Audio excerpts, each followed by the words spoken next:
오늘 우리에게 주시는 하나님의 말씀은 로마서 13장 1절부터 7절까지의 말씀입니다. 사람은 누구나 위에 있는 권세에 복종해야 합니다. 모든 권세는 하나님께로부터 온 것이며 이미 있는 권세들도 하나님께서 세워주신 것입니다. 그러므로 권세를 거역하는 사람은 하나님의 명을 거역하는 것이요, 거역하는 사람은 심판을 받게 될 것입니다. 치안관들은 좋은 일을 하는 사람에게는 두려울 것이 없고 나쁜 일을 하는 사람에게만 두려움이 됩니다. 권세를 행사하는 사람을 두려워하지 않으려거든 좋은 일을 하십시오. 그러면 그에게서 칭찬을 받을 것입니다. 권세를 행사하는 사람은 여러분 각 사람에게 유익을 주려고 일하는 하나님의 일꾼입니다. 그러나 그대가 나쁜 일을 저지를 때에는 두려워해야 합니다. 그는 공연히 칼을 차고 있는 것이 아닙니다. 그는 하나님의 일꾼으로서 나쁜 일을 하는 자에게 하나님의 진노를 집행하는 사람입니다. 그러므로 진노를 두려워해서만이 아니라 양심을 생각해서도 복종해야 합니다. 같은 이유로 여러분은 또한 조세를 바칩니다. 그들은 하나님의 일꾼들로서 바로 이 일을 하는 데 힘쓰고 있습니다. 여러분은 모든 사람에게 의무를 다하십시오. 조세를 바쳐야 할 이에게는 조세를 바치고 관세를 바쳐야 할 이에게는 관세를 바치고 두려워해야 할 이는 두려워하고 존경해야 할 이는 존경하십시오.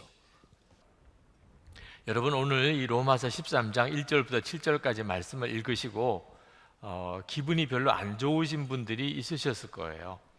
왜냐하면 이 내용이 마치 독재자들을 옹호하는 듯하게 읽혀질 수도 있기 때문에 그렇습니다. 1절 말씀에 보면 사람은 누구나 위에 있는 권세에 복종해야 합니다. 모든 권세는 하나님께로부터 온 것이며 이미 있는 권세들도 하나님께서 세워주신 것입니다. 그렇게 들리잖아요. 독재 권력, 악한 권세도 다 하나님이 세우셨단 말인가. 실제로 독재자들이 이 성경을 좋아해요. 그래서 우리나라도 독재 정권으로 인해서 어려웠던 때가 있는데 이 성경 구절을 인용해서 데모하지 마라, 교회에서 정치 참여하지 마라, 그렇게 말하기도 했었습니다. 위의 권력에 순종하라고 하지 않았느냐. 실제로 많은 젊은이들이 이 성경 구절 때문에 교회를 떠나기도 했습니다. 저는 그 시절을 살았거든요. 제가 신학교 다닐 때 거의 학교 공부 제대로 하지 못했습니다. 계속 데모가 있었습니다. 그런데 그때 많은 대학생들이 교회가 이 말씀으로 독재 정권을 옹호하는 것처럼 그렇게 이해하고 교회에 대해서 실망하고 교회를 많이 떠났었습니다. 그때 저 자신도 이런 상황을 어떻게 해석해야 될지를 난감해 했었습니다. 그것은 이 말씀에 대한 오해 때문입니다.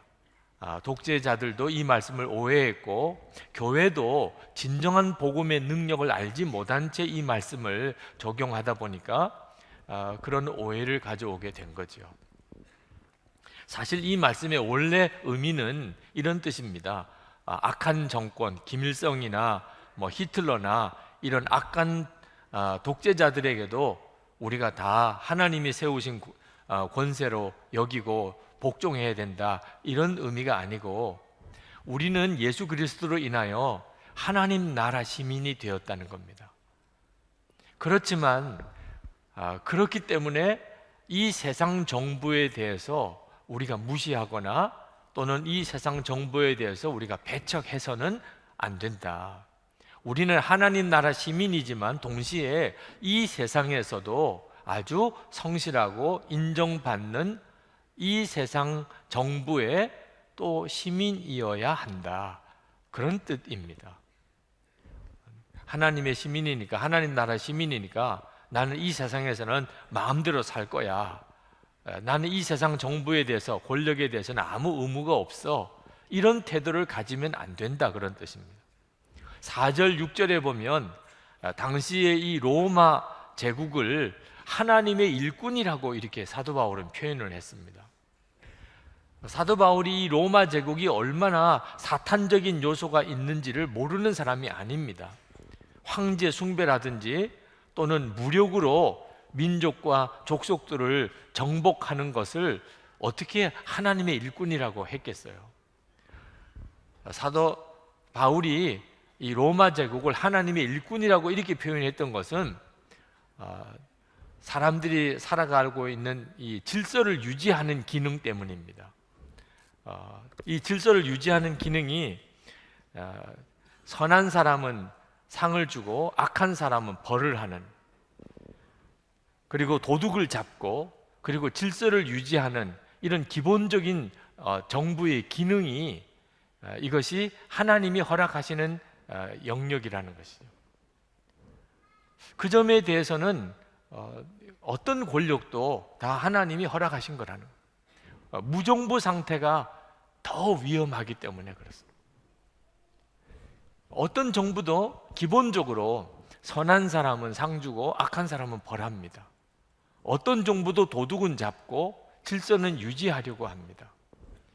이런 뜻에서 그들은 하나님의 일꾼이기도 하다, 그런 뜻입니다.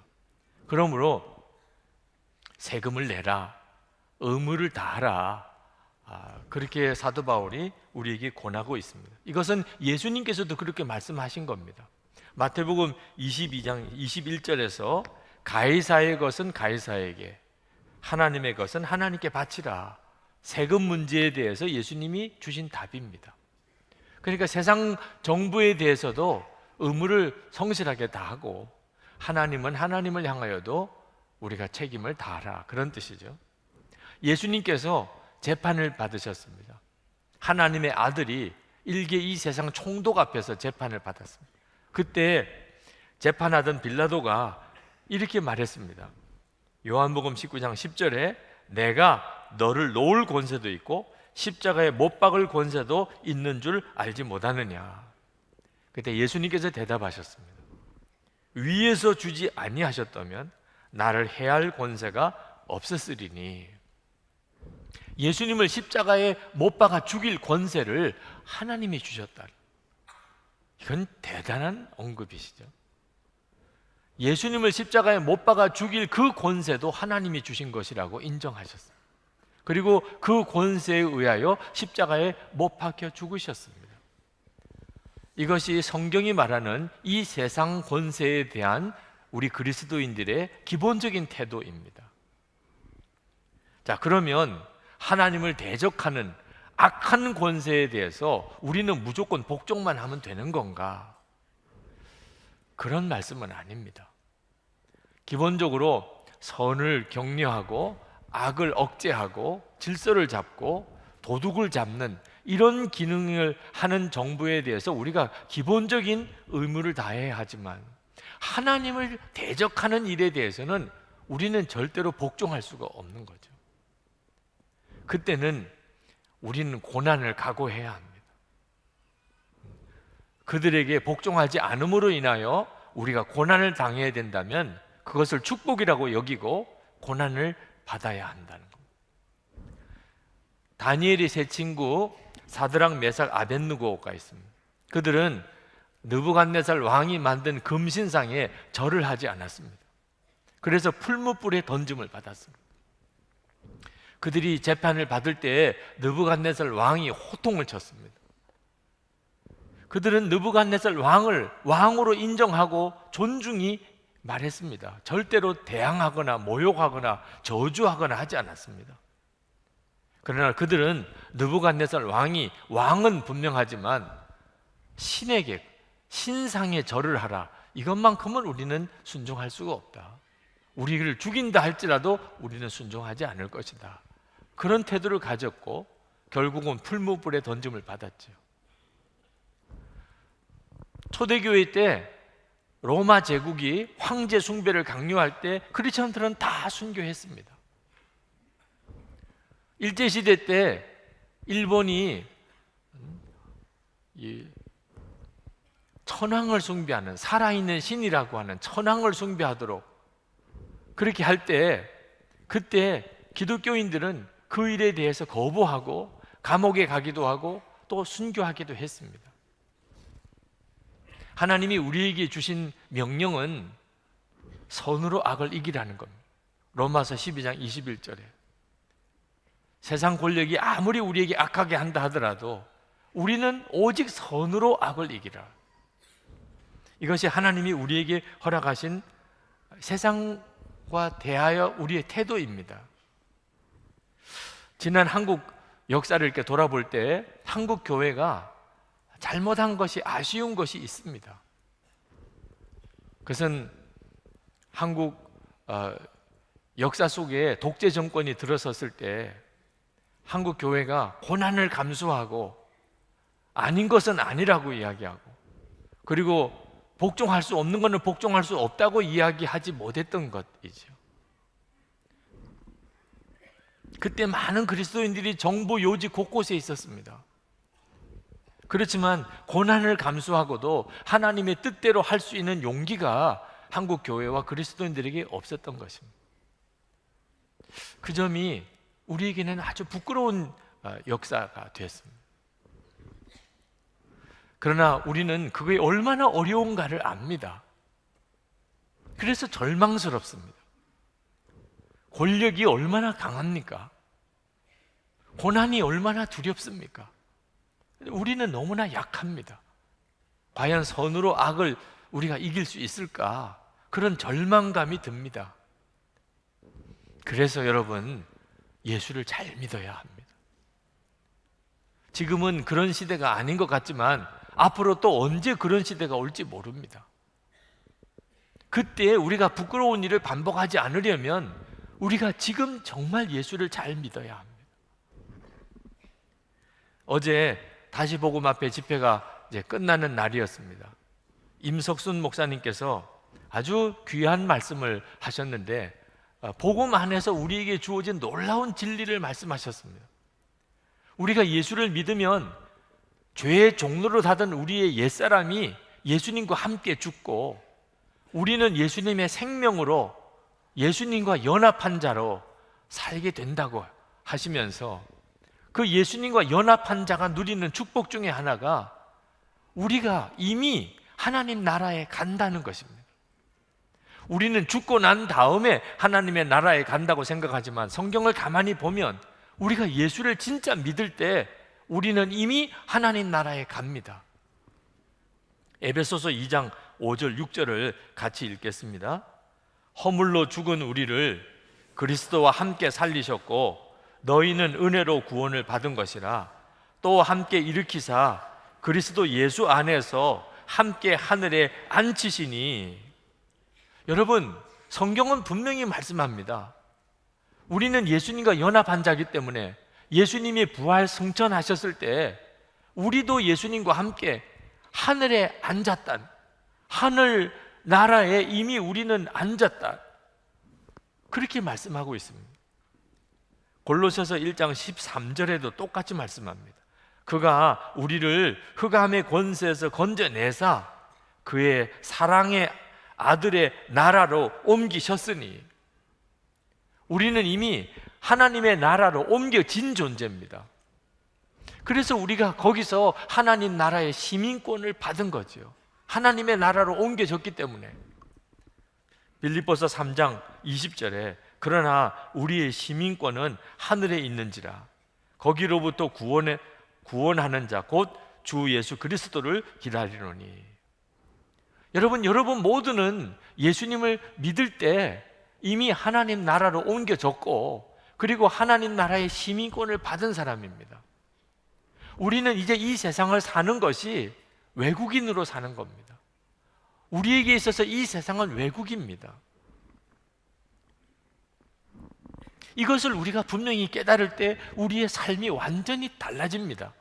세상을 보는 관점도 완전히 바뀌어 버립니다. 히브리서 11장 13절 14절에 보면 이 사람들은 다 믿음을 따라 죽었으며 약속을 받지 못하였으되 그것들을 멀리서 보고 환영하며 또 땅에서는 외국인과 나그네임을 증언하였으니 그들이 이같이 말하는 것은 자기들이 본향 찾는 자임을 나타냅니다. 우리는 이미 하나님의 나라에 갔으며 거기서부터 왔고 그리고 다시 거기로 돌아가는 겁니다. 우리에게는 본향이 있습니다. 우리가 온 곳이고 다시 돌아갈 곳입니다. 하나님의 나라입니다. 여러분들이 이 사실을 예수 그리스도를 잘 믿을 때 온전히 누리게 됩니다. 하나님의 나라에 대해 눈이 열리는 거죠. 여러분, 하나님 나라의 영광을 보셔야 되는데 하나님 나라의 영광을 보시라는 것이 도무지 감이 안 잡히시는 분들이 있으시다는 것을 제가 압니다. 그래서 여러분들에게 아주 짤막한 영상을 하나 보여드리려고 합니다. 이 영상은 아주 작은 것부터 이 세상에서 우리가 알 수 있는 가장 큰 것까지를 이렇게 쭉 나열해 주는 영상입니다. 처음 시작이 아주 화면이 빨리 전개되기 때문에 잠깐 설명을 드리면 풀잎에 있는 물방울 속에 있는 아주 작은 원자, 우리가 지금 생각할 수 있는 가장 작은 단위의 원자부터 하나하나씩 조금씩 큰 것을 계속 보여주고, 그러다가 물방울이 보이고, 그리고 그 숲이 보이고, 그리고 지구가 보이고, 지구보다 더 큰 별들이 보이는 영상입니다. 한번 흥미로우신 영상이니까 한번 보시기를 바랍니다.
여러분, 누가 이 천지 창조를 의심할 수 있겠어요? 이것을 도대체 어떻게 저절로 만들어진 것이라고 할 수 있겠습니까? 그리고 또 하나, 우리가 살고 있는 이 지구가 얼마나 작은 것인가? 이 우주 전체에 비하면 얼마나 작은 것인가? 또 하나님의 나라는 얼마나 클까? 그 하나님의 나라의 영광을 이 우주만 보아도 우리가 그냥 겨우 감을 잡을 정도입니다. 우리가 이 하나님의 나라의 영광에 대해서 눈이 뜨여지기 시작하면 그러면 우리가 지금 가지고 있는 문제가 얼마나 작은 문제인가 하는 걸 알게 됩니다. 지구 자체도 그 정도 작은데 그 속에 사는 나 자신 속에 있는 이 문제가 얼마나 작은가 하는 거예요. 문제를 보는 관점이 완전히 달라집니다. 세상의 권세가 크지요. 그러나 실제로 그렇게 큰 걸까요? 우리의 마음속에 있는 두려움이나 또는 근심, 낙심이 다 의미가 없어집니다. 우리가 하나님의 나라의 영광을 정말 알고 나면 인내하는 일이 결코 어려운 일이 아닙니다. 고난이 축복이라고 하는 것이 여러분 절대 빈말이 아닙니다. 하나님의 뜻대로 살기 위하여 내가 고난을 당해야 한다면 그것은 나에게 축복이죠. 우리는 언제까지든지 찬양할 수 있습니다. 우리는 바로 그 하나님의 나라에서 이 땅에 온 외국인이고 나그네입니다. 한국 사람은 어디 가서나 한국 사람들끼리 한국 문화를 가지고 한국 음식을 먹고 그렇게 살잖아요. 하나님 나라의 시민들도 이 땅에서 똑같습니다. 그래서 사도행전 2장에 나오는 성령이 임하셨을 때 그때 처음 생겨난 교회가 이해가 되는 겁니다. 그 사도행전 2장 44절부터 나오는 초대교회의 모습입니다. 믿는 사람이 다 함께 있어 모든 물건을 서로 통용하고 또 재산과 소유를 팔아 각 사람의 필요를 따라 나눠주며 날마다 마음을 같이하여 성전에 모이기를 힘쓰고 집에서 떡을 떼며 기쁨과 순전한 마음으로 음식을 먹고, 하나님의 나라 시민들에 대한 분명한 믿음을 가지고 살게 되면 이렇게 안 할 수가 없게 돼요. 같은 믿음을 가진 성도들의 존재가 얼마나 소중한지 모르게 됩니다. 하나님의 나라 사람들은 이렇게 사는 겁니다. 이것이 빛이에요. 이것이 선으로 악을 이기는 힘입니다. 여러분 한번 생각해 보십시오. 여러분 주변에 정말 원수를 사랑하는 사람, 원수도 사랑하는 사람, 어떤 환경에서도 항상 기뻐하고 범사에 감사하는 사람, 하나님의 뜻대로 하나님의 말씀대로 살기 위해서 손해를 보고 고난을 받아야 된다면 오히려 그것을 축복이라고 여기고 감사하는 사람, 은밀한 죄는 이미 다 청산한 사람, 어떤 두려움도 염려도 없는 담대한 믿음을 가지고 있는 사람, 여러분 이런 사람이 이 한국 땅에 1000만이 있다는 겁니다. 그리스도인들이 1000만이라고 한다면 그러면 세상이 안 변하겠습니까? 우리들의 문제가 뭐지요? 그리스도인들이 그리스도인다운 삶을 살지 못하는 것입니다. 예수를 믿는다고 하지만 진짜 예수를 믿는 게 아니라는 거예요. 우리의 진짜 문제입니다. 여러분 정말 다 예수를 믿으면 학교가 변화되고 군대가 변화되고 직장이 변화되고 우리 사회가 변화될 것이라고 믿어집니까? 그게 안 믿어지는 경우가 왜 그렇지요? 예수 믿는 사람들끼리 모인 정말 다 구원받은 다 예수 믿는 그 가정을 보아도 천국이 아니고, 지금 예수 믿는 사람들끼리 모인 이 교회를 보아도 천국이 아니니, 예수 믿는 사람들이 다 되면 학교가 변하고 군대가 변하고 직장이 변하고 나라가 변할 것이라는 게 안 믿어지는 거예요. 예수 믿는 사람들끼리 모인 모임이 정말 천국이라면, 그러면 예수 믿지 않아서 문제지 예수를 믿기만 하면 세상이 다 변화될 것이라고 확신하게 되는 거죠. 가정과 교회를 따지기 전에 예수를 믿는 나 자신, 나는 정말 성질이 바뀌었나? 나는 진짜 빛인가?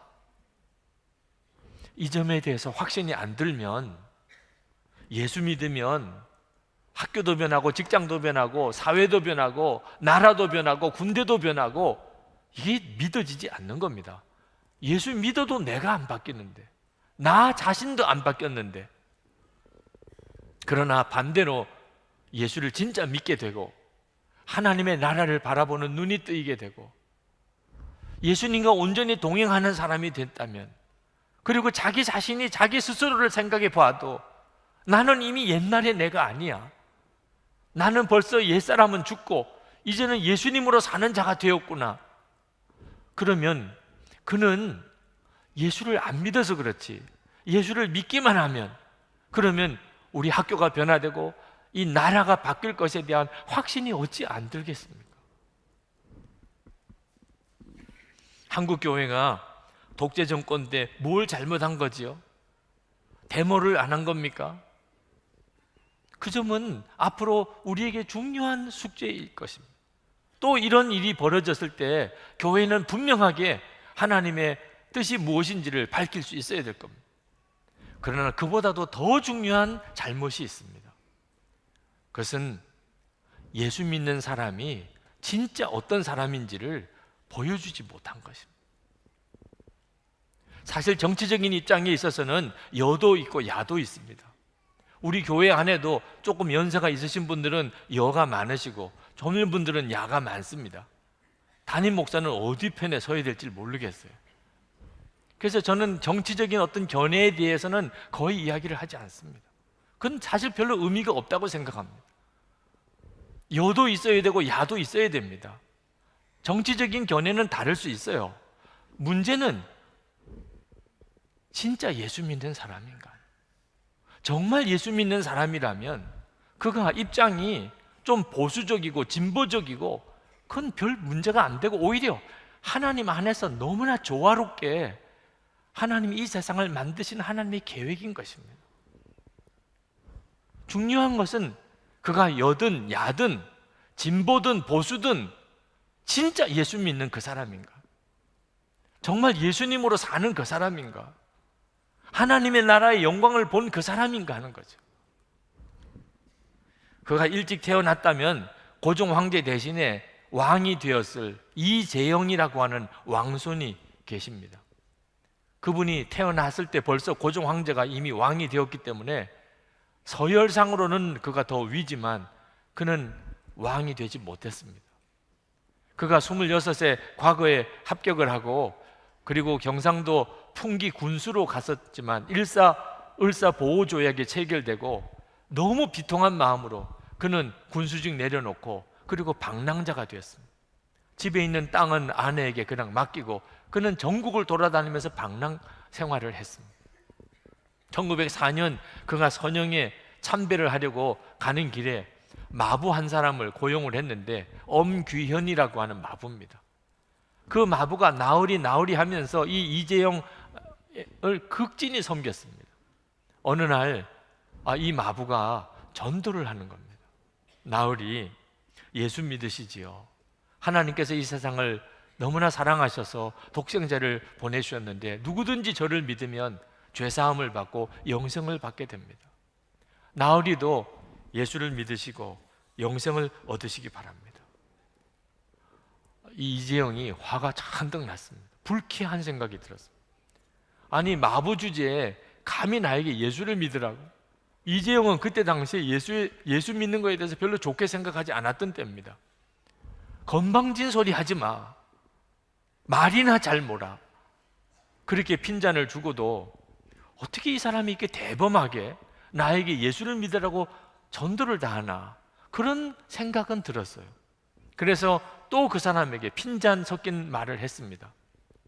아니 예수를 믿으면 마부가 양반이라도 된다더냐? 그랬더니 이 엄기현이 잠깐 기도를 했습니다. 그리고는 이야기를 했습니다. 나으리, 예수를 믿으시는 원리는 그런 게 아닙니다. 제가 양반이 되기 위해서 예수 믿은 것이 아닙니다. 마부 노릇을 잘하기 위해서 예수를 믿은 것입니다. 나으리께서 예수를 믿으신다면 저는 평생 마부로서 나으리를 모시고 섬길 것입니다.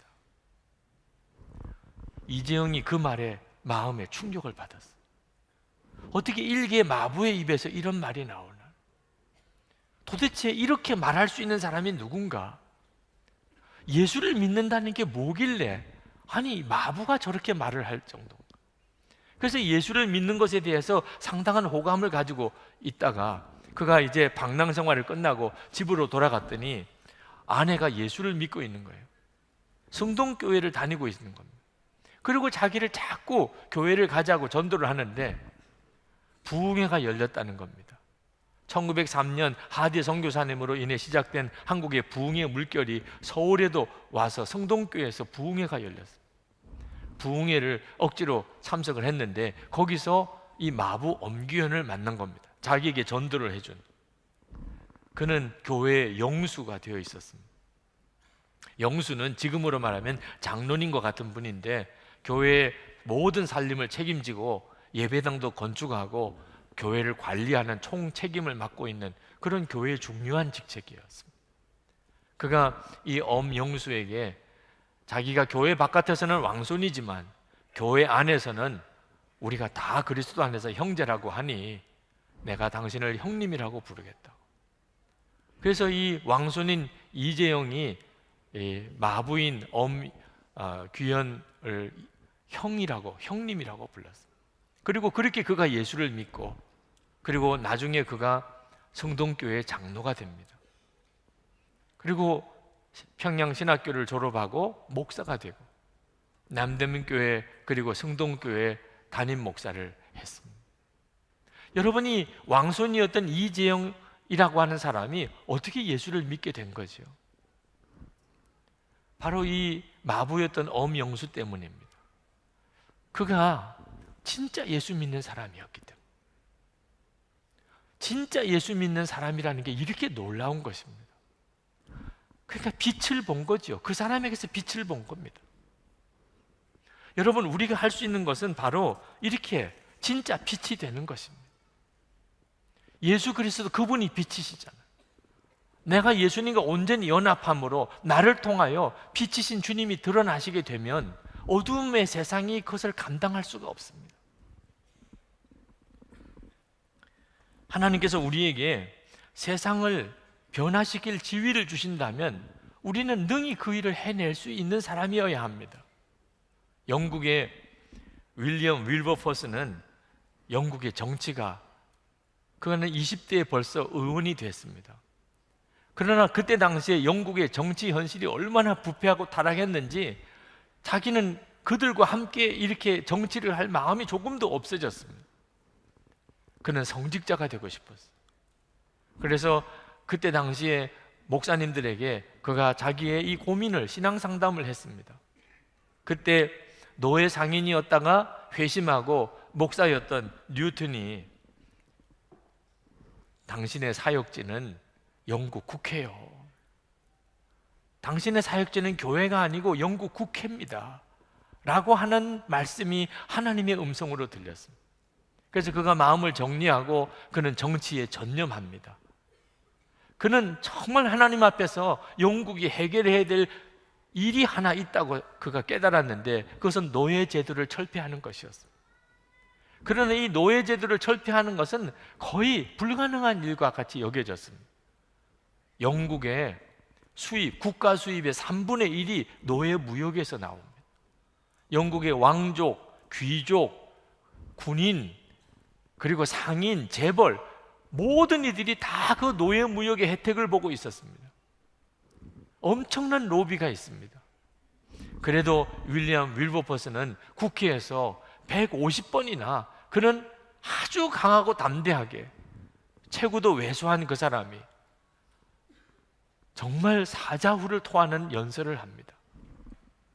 영국이 진정으로 위대한 나라가 되고자 한다면 하나님의 법을 지켜야 하는데 노예제도는 분명 하나님의 분노를 자극하는 일입니다.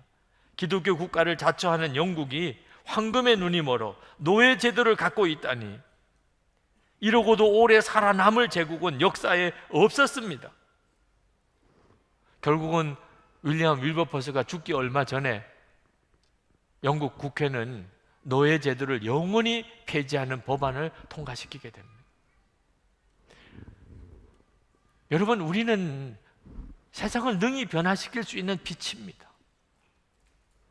윌리엄 윌버포스가 이와 같은 일을 할 수 있었던 것은 그가 옳은 주장을 했기 때문이 아닙니다. 옳은 주장을 하는 사람은 많이 있었습니다. 윌리엄 윌버포스가 스스로 빛이 된 사람이었기 때문입니다. 그는 별명이 영국의 양심입니다. 그 주변에 있는 모든 사람들이 윌리엄 윌버포스를 보면서 그는 영국의 양심이라고 이야기했어요. 윌리엄 윌버퍼스로 인해서 영국의 젊은 의원들 3분의 1이 복음주의 그리스도인이 다 됐습니다. 그가 빛이었기, 그의 삶 자체가 빛이었기 때문에, 그가 옳은 주장을 했던 일이 세상을 변화시킬 수 있는 힘을 얻게 된 거죠. 어떤 사람은 나는 그와 같은 어떤 정치인도 대통령도 국회의원도 아니기 때문에 나는 아무 힘이 없습니다. 여러분, 그렇지 않습니다. 우리는 대통령보다 국회의원보다 더 큰 힘을 다 가지고 있습니다. 기도하는 힘입니다. 하나님은 우리의 기도와 함께 역사를 움직이십니다. 로마서 13장 1절에 모든 권세는 하나님께로부터 온 것이라. 이 말은 독재자들이 내 권세도 하나님이 주셨다 이렇게 주장하라고 이 주신 말씀이 아닙니다. 하나님 뜻대로 하지 않으면 하나님이 어떤 독재자도 그 자리에서 내치실 것이다, 그런 뜻이에요. 모르니까 이 말씀을 가지고 그렇게 헛되게 이 말씀을 인용한 거죠. 독재자를 자리에서 내칠 수 있는 힘이 우리 모두에게 있습니다. 그게 기도예요. 하나님이 정말 세우는 그와 같은 정치인을 대통령으로, 국회의원으로, 시장으로 뽑을 수 있는 힘이 우리에게 있단 말입니다. 그게 기도예요. 그리고 투표해야 합니다. 우리 그리스도인들은 정말 사명감을 가지고 투표해야 됩니다. 항상 투표하는 날은 공휴일이 됐는데 그때 정말 사명감을 가지고 투표해야 됩니다. 그렇게 하면서 기도해야 됩니다. 물론 다 똑같은 사람을 찍을 수는 없겠죠. 그러나 하나님은 우리가 정말 기도하고 예수님과 연합된 잘한 믿음을 분명히 가지고 그렇게 우리가 나가면 가장 완벽한 방법으로 이 땅에 통치자들을 세워 가십니다. 지금 현재는 독재 정권의 문제는 아닙니다. 그러나 더 심각한 문제가 우리에게 있습니다. 그것은 돈이 신인 시대에 우리가 살고 있습니다. 이거는 독재 정권보다 더 무섭습니다. 더 많은 사람들이 이 돈이 신인 시대에 인생이 망가지고 가정이 망가지고 믿음을 잃어버리고 타락의 길로 들어서 있습니다. 차라리 독재 정권 때는 믿음의 순수함은 지킬 수 있었는데 지금은 신앙이 근본에서부터 뿌리서부터 완전히 타락해 들어가고 있습니다. 여러분, 세금은 정직하게 내십니까? 오늘 말씀에 세금을 제대로 바치라고 말씀했는데 지금 우리 시대는 전혀 다른 의미에서 세금을 정직하게 내고 있는지를 물어야 됩니다. 하나님이 정말 하나님이십니까? 그러면 정직해야 하는 것입니다. 세금 내는 일에 있어서도 거짓은 역시 거짓의 아비는 마귀입니다. 우리는 교회에서 11조를 정직하게 내는 것처럼 세금도 정직하게 내는 것이 하나님이 우리에게 말씀하신 것입니다. 회사를 경영하는 어느 집사님이 어느 날 자기가 회사 경영하는 것이 너무 세상적인 것에 대해서 깊이 깨닫고 회개했습니다. 세금을 제대로 내지 않고 장부를 이중장부를 쓰고 그리고 접대하는 이 세상 문화에 자기가 빠져 있는 것에 대해서 깨닫고 하나님 앞에 회개했습니다. 그리고 그 다음날 직원들을 다 불러 모아놓고 나는 크리스천이고 이 회사는 하나님께 바친 회사니 이제부터는 우리는 세금을 정직하게 내고 이중장부 쓰지 않고 그리고 세상적인 접대를 하지 않겠습니다. 자기는 자기 회사니까 자기가 결단하면 되는 줄 알았습니다. 그 다음날 자기가 믿던 중요한 핵심 직원들, 간부들이 다 사표를 들고 왔습니다. 우리는 그렇게 못하겠습니다. 깜짝 놀랐습니다. 자기는 자기가 회사의 사장인 줄 알았는데 알고 보니까 이 회사의 사장이 따로 있었어요. 세상입니다. 탐심, 돈이 세상에 자기 회사의 주인인 걸 깨닫고 그분이 기겁을 했던 이야기를 했습니다. 어느 남자 집사님이 억울한 세금을 납부를 해야 되는 상황에 몰렸습니다. 상담을 하러 왔습니다. 주변에 있는 사람들이 바보같이 그러고 있지 말고 집 하나 남아 있는데 이러다가는 이 집 다 세금으로 내야 되니 빨리 명의를 다른 사람으로 옮기라는. 목사님, 그렇게 해도 되겠습니까? 제가 그 집사님에게 참 말하기 어려운 이야기를 해야만 했습니다. 집사님, 재물은 하나님이 주시는 것이고 복은 하나님이 주시는 것이라는 걸 믿으십니까? 하나님이 어떻게 하는 것을 기뻐하겠습니까? 그렇게만 하십시오. 하나님이 어떻게 하는 걸 기뻐하겠습니까? 그러니까 그 집사님이 우시더라.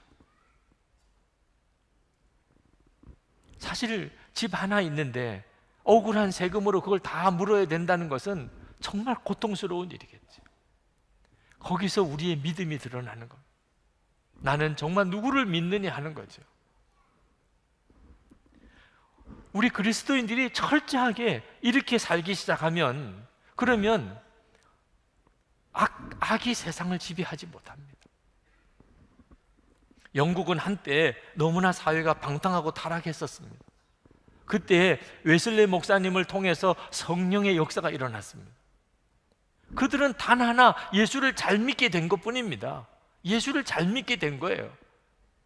그런데 그것 때문에 영국 사회가 유혈 혁명을 거치지 않고 근대화됐습니다.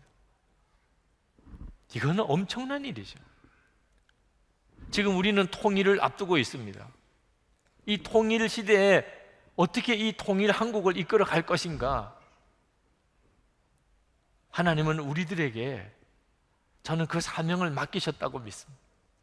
그런데 문제는 정말 하나님의 방법대로 그렇게 살고 기업하는 그런 성도들이 얼마나 있느냐 하는 거죠. 하나님의 일터 박람회가 이제 시작이 됩니다.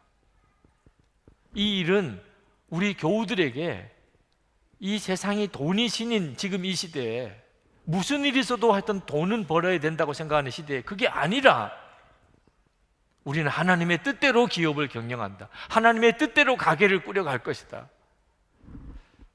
그 일을 지금부터 훈련해야 됩니다. 그리고 살아남아야 됩니다. 하나님이 지혜를 주시고 하나님의 능력을 주셔서 살아남을 수 있어야 우리가 통일시대에 이 나라를 이끌어 갈 수 있는 사람으로 세워지는 겁니다.